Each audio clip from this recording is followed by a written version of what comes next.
ইন্দোনেশিয়ার রাজধানী জাকার্তায় এক ভয়াবহ ট্রেন দুর্ঘটনায় অন্তত ১৪ জন প্রাণ হারিয়েছেন।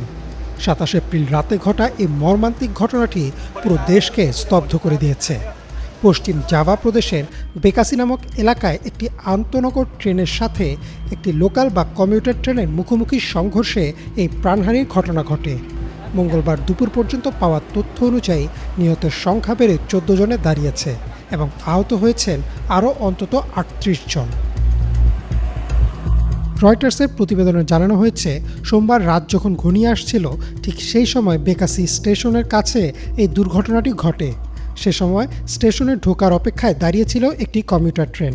প্রত্যক্ষদর্শীদের মতে হঠাৎ বিকট শব্দে একটি দ্রুতগামী আন্তনগর ট্রেন এসে স্থির দাঁড়িয়ে থাকা ট্রেনটিকে ধাক্কা দেয়।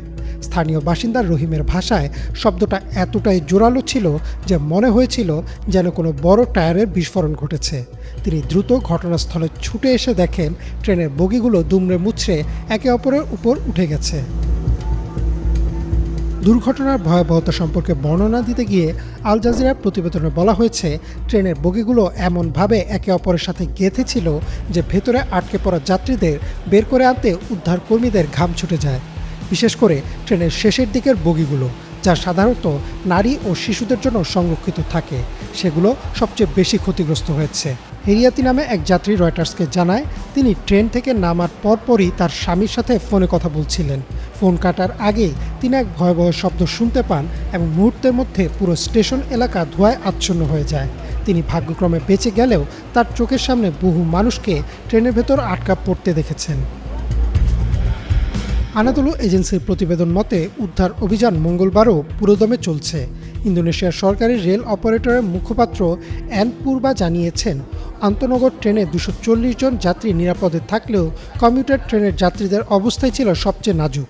উদ্ধারকর্মীরা ড্রিল মেশিন এবং মেটাল কাটার ব্যবহার করে দুমড়ে মুচড়ে যাওয়া বগি কেটে মানুষের প্রাণ বাঁচানোর আপ্রাণ চেষ্টা করেন।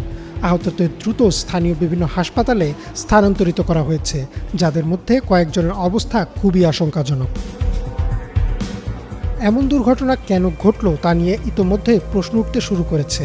ডয়েচে ভেলের প্রতিবেদন থেকে জানা যায়, প্রাথমিক তদন্তে যান্ত্রিক ত্রুটি অথবা সিগন্যালিং ব্যবস্থার গোলযোগকে দায়ী করা হচ্ছে।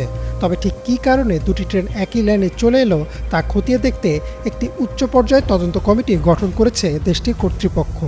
স্থানীয় বাসিন্দারা অভিযোগ করেছেন যে উদ্ধারকারী দল পৌঁছাতে কিছুটা বিলম্বিত হওয়ায় সাধারণ মানুষই প্রথমে হাত লাগিয়েছেন লাশের স্তূপ সরাতে এবং আহতদের বের করে আনতে। বিবিসির প্রতিবেদনে উল্লেখ করা হয়েছে, ইন্দোনেশিয়ায় প্রায়ই এমন ট্রেন দুর্ঘটনা ঘটে থাকে, যার অন্যতম কারণ হল পুরনো অবকাঠামো এবং রক্ষণাবেক্ষণের অভাব। দ্য গার্ডিয়ানের খবর অনুযায়ী এই ঘটনার পর জাকার্তা ও এর আশপাশে ট্রেন চলাচল সাময়িকভাবে স্থগিত রাখা হয়েছে। স্বজনহারা পরিবারগুলোর আর্তনাদে এখন বেকাসি স্টেশনে বাতাস ভারী হয়ে আছে। নিখোঁজ যাত্রীদের খোঁজে স্টেশনে ভিড় করছেন শত শত মানুষ। উদ্ধার অভিযান শেষ না হওয়া পর্যন্ত নিহতদের সংখ্যা আরও বাড়ার আশঙ্কা করছে প্রশাসন। সব মিলিয়ে এক ভয়াবহ শোকের ছায়া নেমে এসেছে গোটা ইন্দোনেশিয়ায়। ইমরান মাহমুদ, বাংলাভিশন।